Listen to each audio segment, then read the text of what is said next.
ওর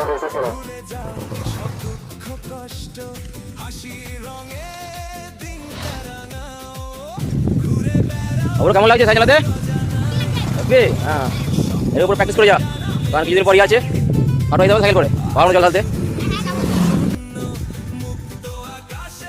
মন্দির আমাদের বাড়ি থেকে কোথায় আছে আমাদের ডেস্টিনেশন কোথায়? জাহাপুর।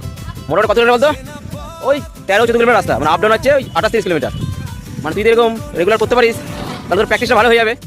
কারণ হালকা রেস্ট নিচ্ছে এখন আমার একটু, এই যে ব্যাটা এখন একটু জল পার করছে, হাঁপিয়ে গেছে ছিল তো। ও ওইটা কি সুন্দর, মানে মনের একদম শান্তি চলে আসে জায়গা, তাই না ব্রো? আমরা প্রায় চলে এসেছি, আর ওই 1 কিলোমিটার রাস্তা আছে জাহাপুরের। জাহাপুর ভাই ফিরে দেখি জাহাপুর বিলটা পার হচ্ছে। আমরা কি জাহাপুর পৌঁছে গেলাম? জাহাপুর বাজার একটা খেলা হচ্ছে, ব্যাস এখানে দেখুন আমরা কি বাড়ির পথে।